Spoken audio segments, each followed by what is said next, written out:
One, two, three, four.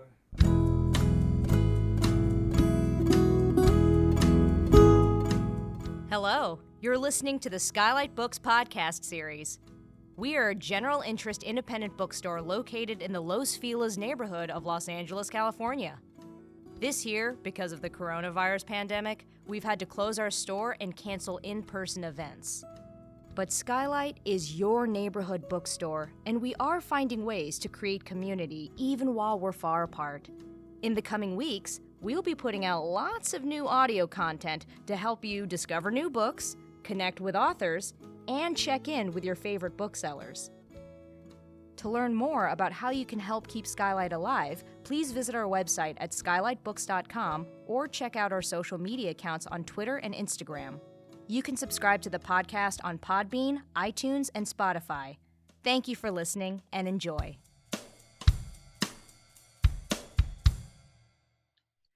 Hello, lovely SKYLIT listeners. Welcome back to SKYLIT. This is the SKYLIT Books podcast. I, as always, am your host, Maddie Gobo. I'm the events manager here at SKYLIT Books. If you are not familiar with us, how did you find our podcast, first of all? But second of all, we are an independent general interest bookstore located in the Los Feliz neighborhood of Los Angeles, California. Right now, we are open every day from 10 a.m. to 5 p.m. for curbside pickup. We also take online orders, and we are available for in-store browsing as long as you're wearing a mask and social distancing and doing all the good, safe things that we should be doing these days. What else should I tell you? We have some great virtual events lined up for the rest of August and into September. You can find them all on our Crowdcast page. That's crowdcast.io/skylitbooks.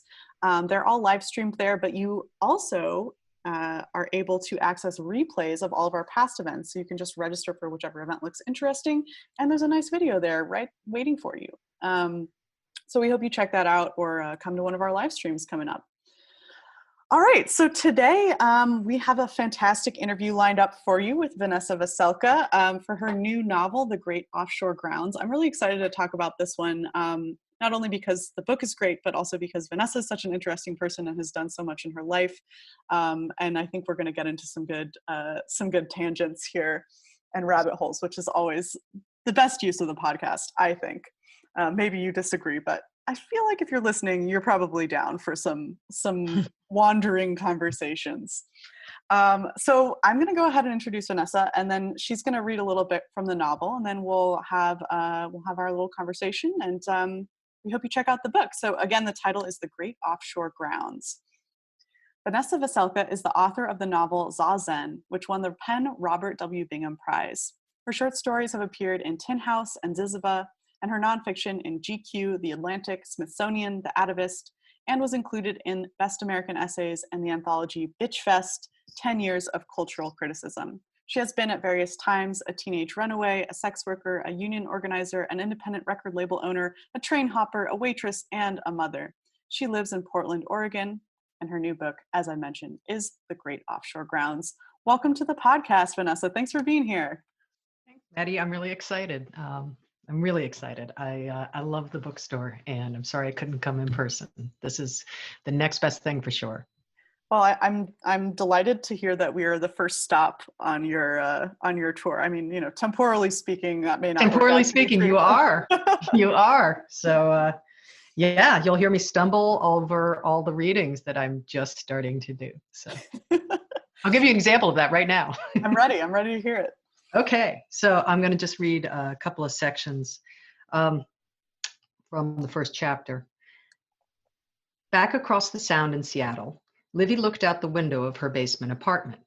Her father was getting married that afternoon, and though it was already late April, a cold, wet breeze still whistled through the gaps in the caulking, turning her skin to goose flesh. A few feet away stood her sister, Cheyenne, poorly slept and already dressed. "I'm freezing," said Cheyenne. "I'm turning on the space heater." "Turn on the oven, they charge us for electricity," said Livy. Cheyenne rolled her eyes, but went over to the little white gas stove. Cranking the temperature to broil, she leaned back against the oven door so she could feel the heat on her hamstrings while the oven warmed.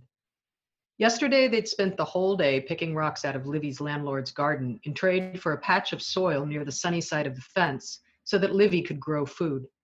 It wasn't political. Livy didn't care about pesticides or permaculture. She was just the cheapest person that Cheyenne had ever known.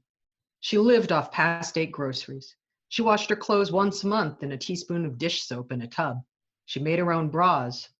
Cheyenne was pretty sure that she would have rinsed and reused dental dams if she thought it would work. Recently, Livy had become convinced she could feed herself on 3 square yards of land.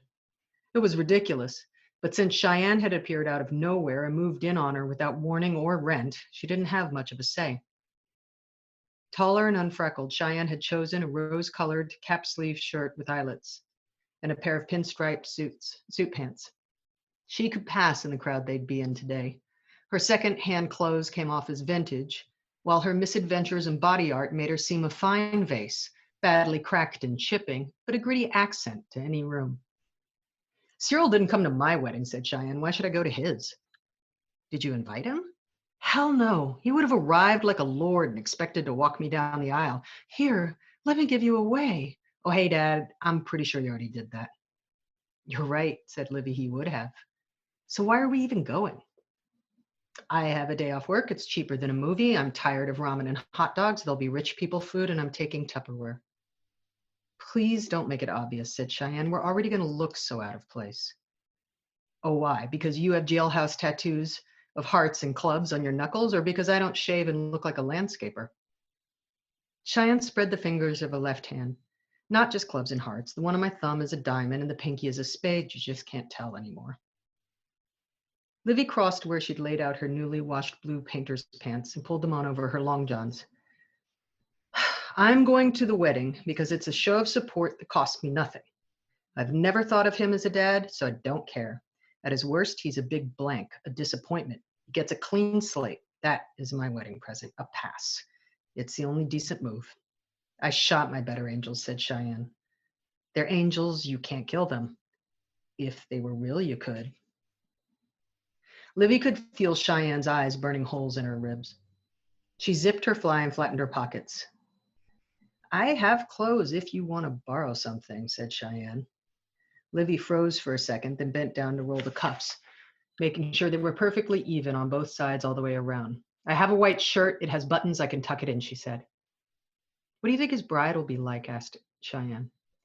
A full-blown voodoo narcissist like him. Oh, no, he couldn't take the competition. I predict Anglo geisha.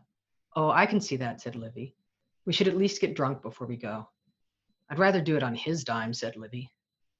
You know, I'll bet inviting us isn't even his ideas. I'll bet it's the bride's. Livy smiled.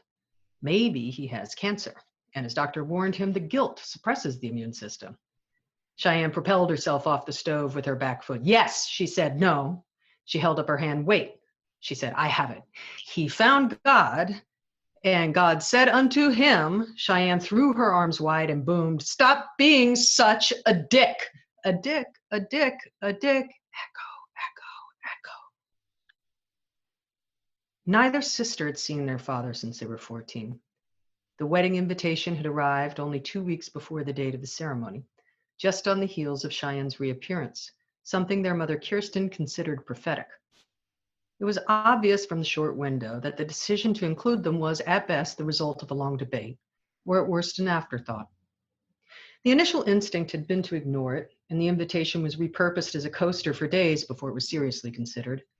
But in the end, they could not ignore it. It tapped at a hidden door. Shh. He is a king in a castle. He's only stashed us away in the village to keep us safe. Someday he will call for us, claim us, and make everything right. I kind of understand why we're going to the wedding, said Cheyenne, but why is Mom going? For her own reasons. Yeah, without a doubt. Livy's eyes met Cheyenne's for a moment and then moved to the clock. What time is Mom picking you up, she asked. Car honked outside. Now.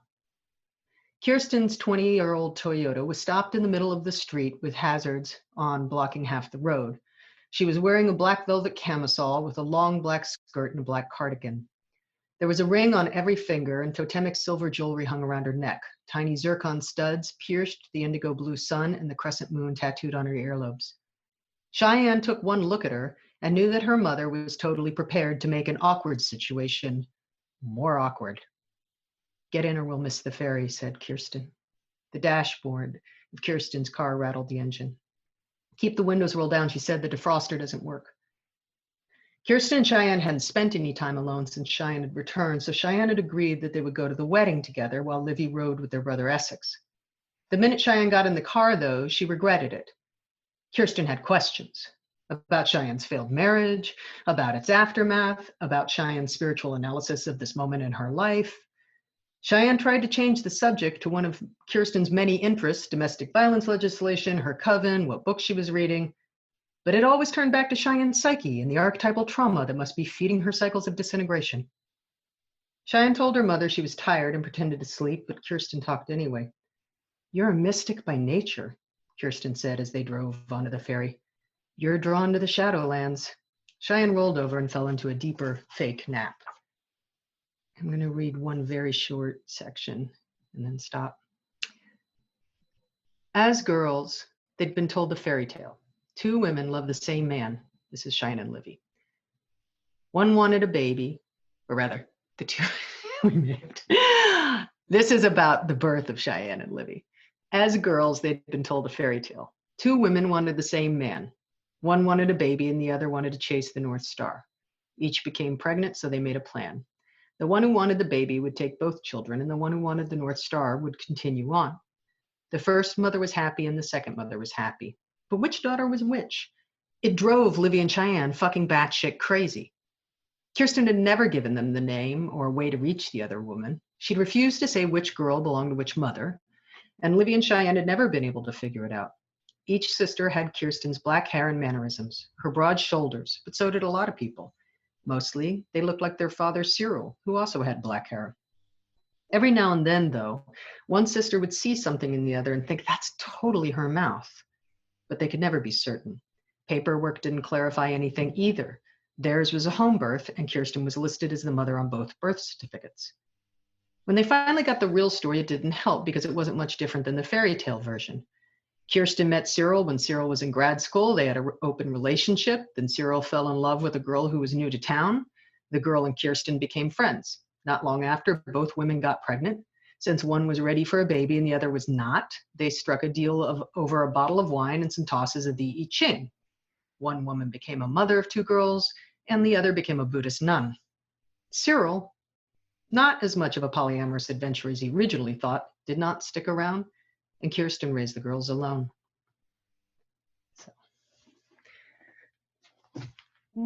Thank you.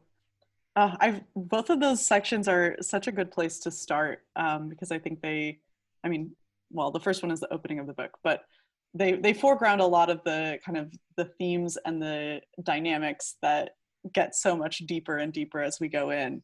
And I just love Cheyenne and Livy's dynamic. Like it's so lived in, like those are sisters. Like that's, these are people who have been getting on each other's nerves for years. Yes.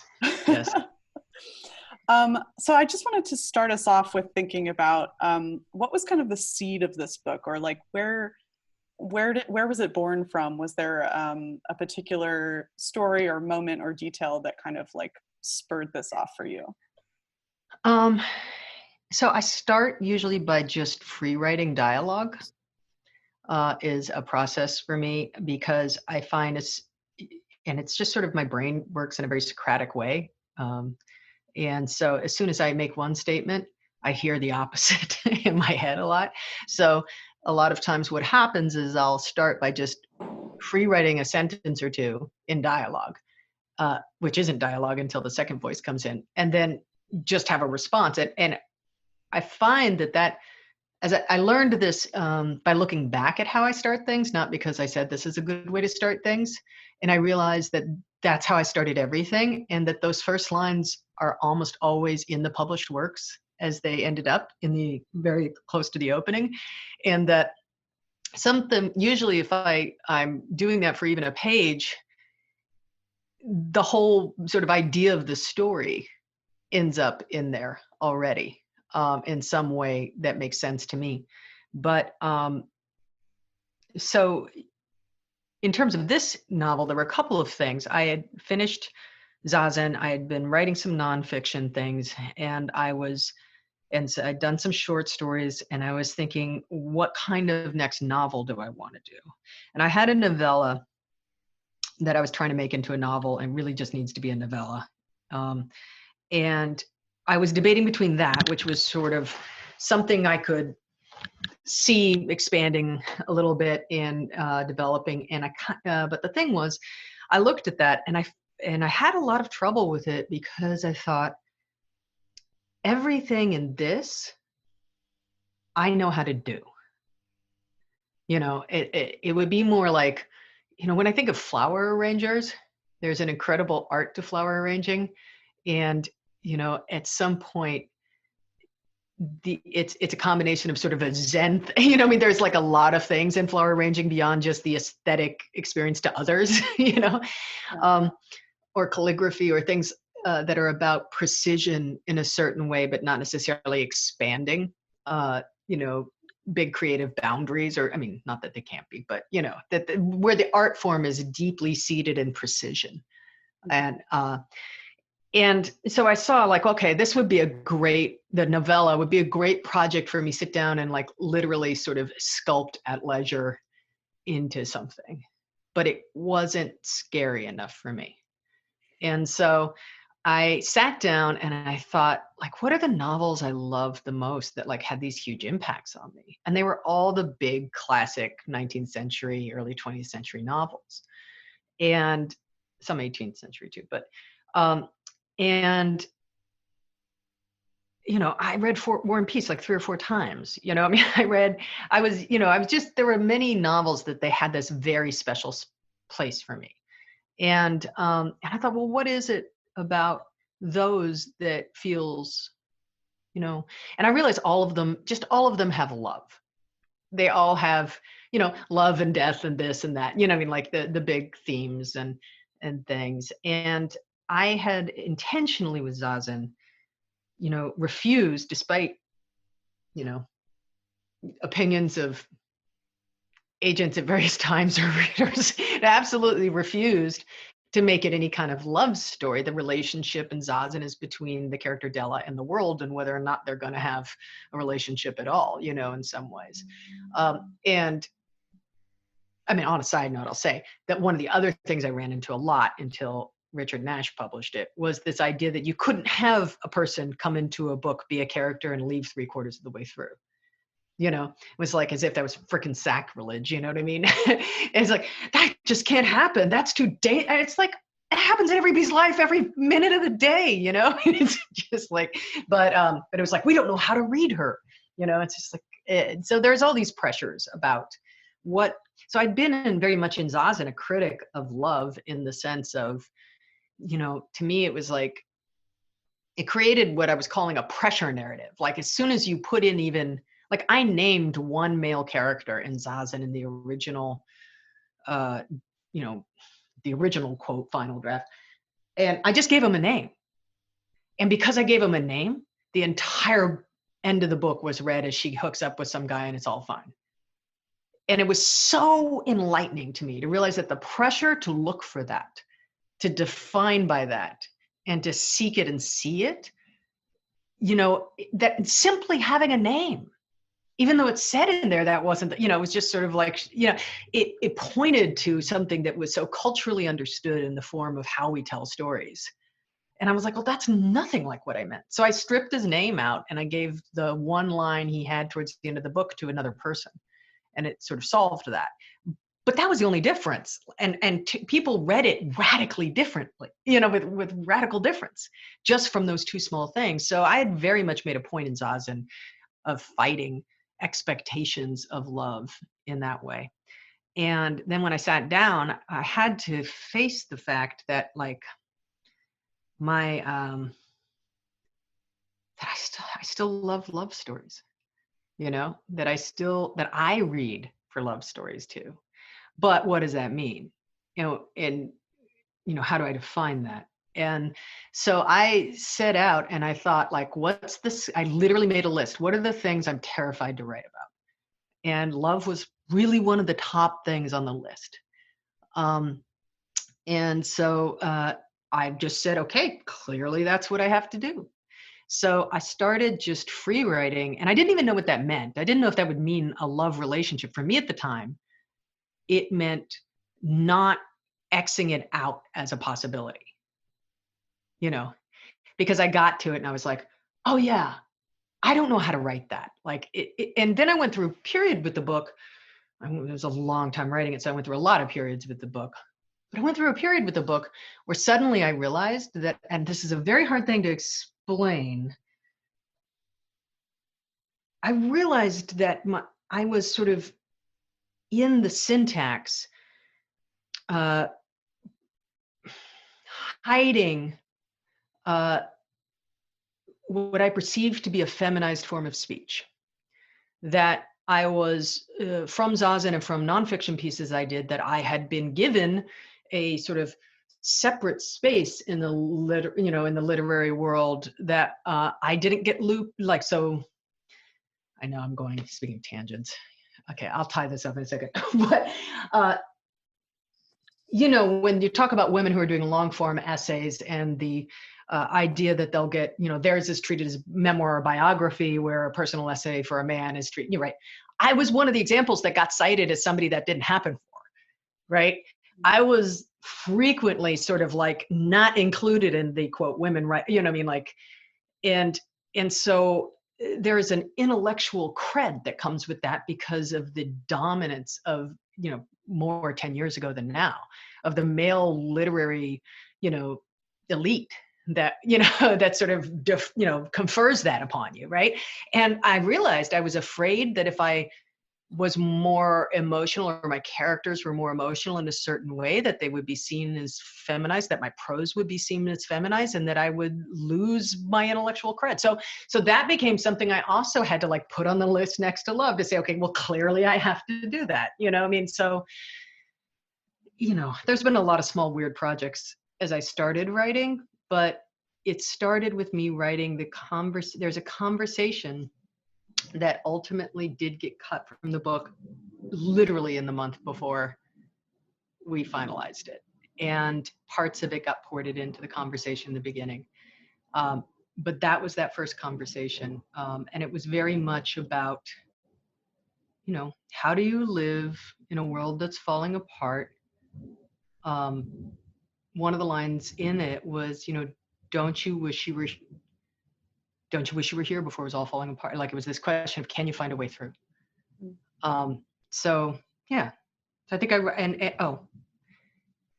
I took that idea of that conversation in a lot of ways from the beginning of Sisters in Love. Women in Love, because that opening conversation between the two sisters about whether they would get married and what it meant to them was just amazing about when you read into what's there. So that was something I was also thinking about. Why did you cut that conversation?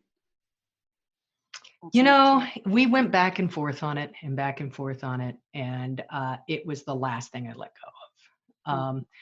It just simply had to do with, how do you get people to buy a book off a shelf and get into it quickly?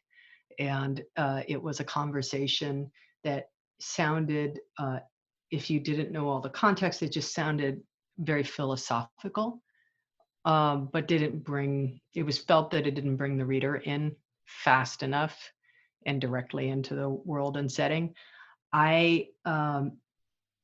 It's still in my head as sort of the, because you've read the book, that there's ghosts in it. There's things that are a little sort of paranormal at times in the book. And to me, that conversation is part of the sort of like ethereal meta conversation in the book that I will always hear. I like that so much. And I wonder how often it is that writers end up taking out the thing that is the foundation of the book from the finished book, because they don't need it anymore, because they've built the whole book around it. It's like, right. You don't need that cornerstone once you have the rest of the building up. And that's how it was described to me in a lot of ways, was, when I wrote that first section, I was trying to put a lot of things into it that were the interests and concerns of the book. In some ways you could have read that like, this is the map to the whole book. It's all there. And I had to be talked off the ledge really, Grace, I have amazing agent and editor, but that was the last thing to go to just, and the argument in a lot of ways was you've already built this into the whole book. It's built into the whole book. This, it just doesn't need to be, it sort of created, you know what it did? It created a false start to the book, which was the dilemma. It created a sense that like, oh, you're starting. And then that next chapter that starts, it was like, oh no, now you're really starting. And so I didn't want it as a prologue. I didn't want it, so it's just that. That's interesting. Yeah. And I think especially because this book is so wide ranging, there's so much movement in it that, yeah, to start it off with just a sort of bare bones conversation, it would send the reader in a different direction than the big journey that they're about to embark on, which is, I think, what makes this book so in line with those big 18th and 19th century tomes that you love. Like this is like, I'm not going to say it's a Moby Dick, but I did think of Moby Dick while I was reading it. I mean, not only because of the fishing aspects, but just because of that scope and that the power of humans moving through landscape as part of the driving narrative. So I think, yeah, that's what I love so much about it. Oh, thank you. And I have Moby Dick very much in mind in a certain way because, and the way I tried to use it in the book was as pigment more than any kind of like allegory, an allegory of an allegory, but was really as pigment, which was the part of Moby Dick that I really thought about was peak oil. Which was that, it wasn't Moby Dick as much, it was the whale ship Essex, which is what Melville based Moby Dick on, was something I got super obsessed with and like went down a rabbit hole about probably 10 years ago. And the whale ship Essex, they were already setting sail in what would soon be coming to be the peak oil of their day, which was they'd hunted the whales to extinction. They were heading off to these great offshore grounds.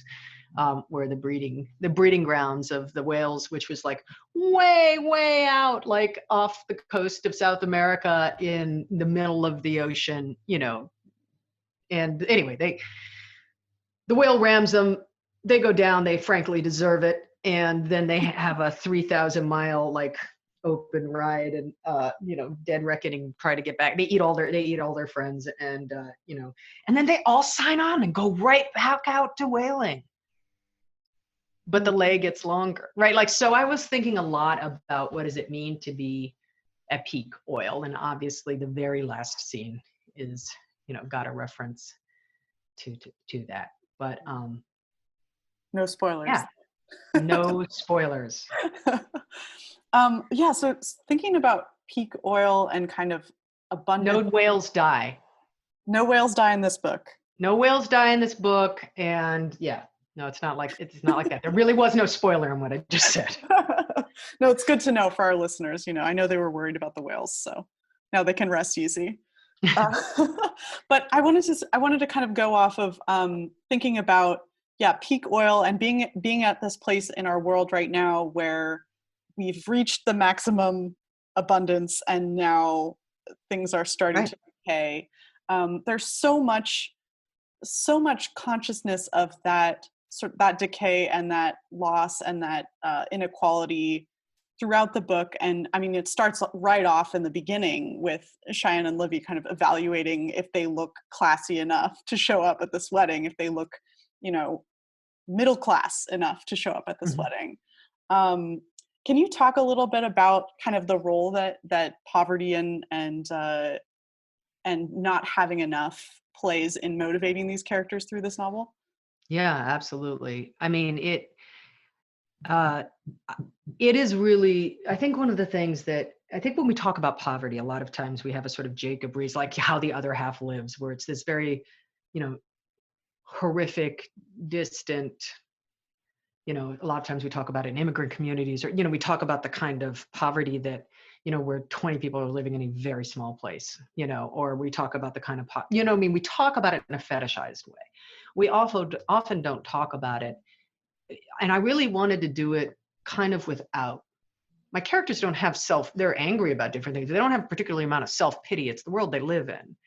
But the simple thing of going from one place to another just has a million things in the way that you have to get around and get through to do it. that if you've never been that broke, you don't think of that. Like there's just not, I had a good friend of mine, and she is a lovely human and patron of the arts. And, she was born with some, family money.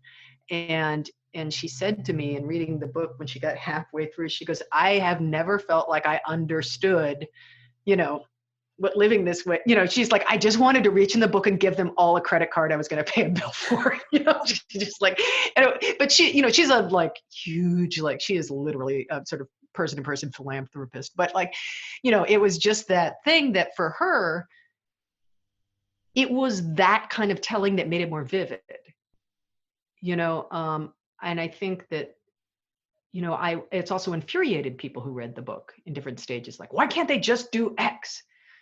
And it's like, well, because if you do X, then you have to do Y. And if you do Y, you might run out of X. And if you run out of X, you have to go, I'm like, so there's this gaming that's happening all the time. There's a hustle in the book that every character's kind of got their hustle. And cab driving is something that, I noticed isn't in my bio. I might take, my rule is if I'm going to put something in, I have to take something out because it's already too long. So I already see one thing I'm going to take out, and I know I want to take something out, put in cab driving, but I was driving night cab and really enjoyed writing the cab driving sections. But it is that same thing that cab drivers have, that other people, strippers have, more than straight up sex workers, because it's kind of different, which is everybody's got their hustle, their angle on how they make money, their philosophy. And I really think Americans more than anybody are natural philosophers. And like, we just, you talk to any dude on a street corner, within a couple of minutes, they'll probably tell you their philosophy on life. There's just a kind of culture of that I love. So these are people with their hustle in the world, but capitalism, decay, what's happening, what the great cost is of people having to make mistakes. There's a real cost to how they live their lives in the book, and we're in a we are in late stage capital. We are in a point where there is not going to be a million expanding markets of resources. There is not going to be, we are not going to outrun ourselves in this. I'm not and so these characters, and I think also the other thing that's throughout the book is the idea that they're on stolen land, that there's this like haunting of American history beneath their feet, wherever they go to. And that like, but there are people who want to live and be alive and have their own experiences, but they can never extricate themselves from history. Yeah. I've been thinking a lot about the line that you read. It wasn't political. Livy didn't care about pesticides or permaculture. She was just the cheapest person Cheyenne had ever known. I really like that opposition, that like cheapness has nothing to do with politics, and yet it has everything to do with politics, right? If you are raised as a person who washes all of your clothes with a teaspoon of dish soap, like you've been politically shaped to be that person, whether or not you are engaging with politics, as a political citizen. Like you are a creature of the politics that have made your culture. And I just think that's such a beautiful, concise way of talking about low income people's relationship to the political system, which is like, we really understand that we don't have much of a say in the way that things are, but the way that we live our lives is political, even if we don't want to think of ourselves as political creatures. We are making these political decisions as a result of other people making political decisions, so that we can survive the best way that we know. Right. And Livy very much believes that. There's a passage in there about the fact that she doesn't vote. And it's funny because somebody asked me, in a time of COVID, how would you see these characters reacting? And I literally knew what each character, like where they would fall on the sort of, line of behavior around everything from mask wearing to, it was just very clear. And like, so with Cheyenne and Livy, they're sisters, they were raised in the same environment. And I think they both have something I've seen and experienced myself, in various ways, is there are people who, who've lived without money, or what I mean is lived without enough money, lived on the edge in that way, who are just, they're great savers. They know how to live super cheap. They lock it down. They're like that. And even when they get successful, they're kind of like that. But like that's their way of operating. And the same person in the same family with the same circumstances is kind of like, can I curse? Yeah, Should of course. I? Okay, I'm sorry. I just said same person in the same. I've done so good so far. But the same person in the same family is just like, fuck it. That's $100 I'll probably never see again, and it is gone. You know what I mean? It's like better to live today. Figure it out tomorrow. And there's just like cannot keep $1 in their pocket, and that is definitely Cheyenne. Mhm. So you can have different expressions. And there's a lot in the book about passing in some ways economically.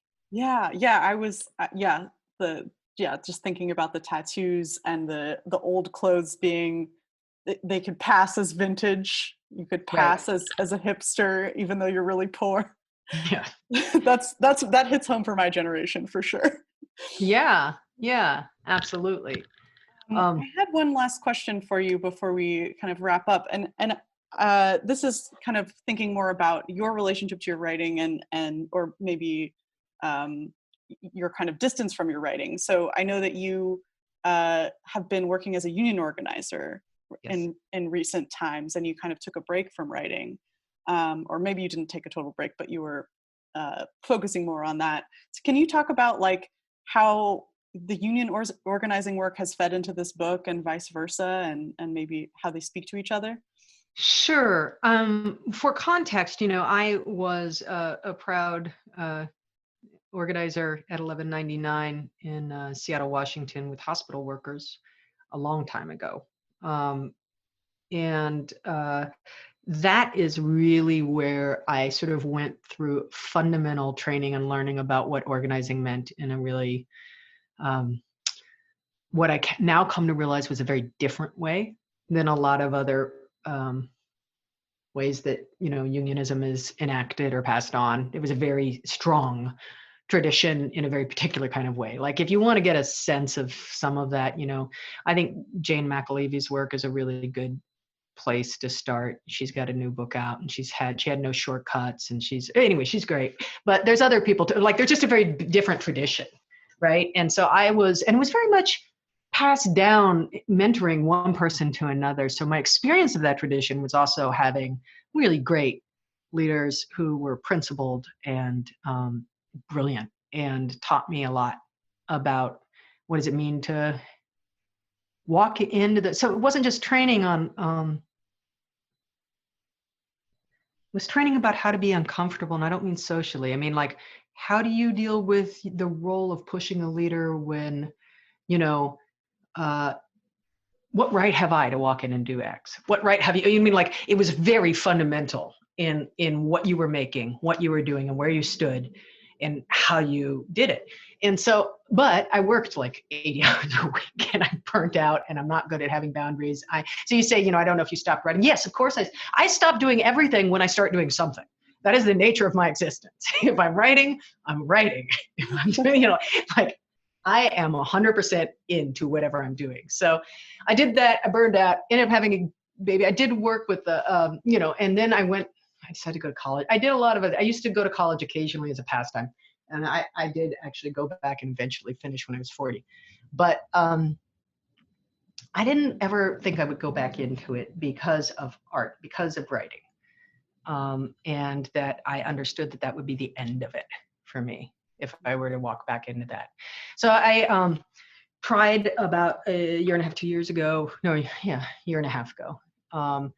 I was asked if I would consider sort of trying a 6-month stint somewhere, and the book was finished, and it'd been published. I mean, there were still some editorial things to do.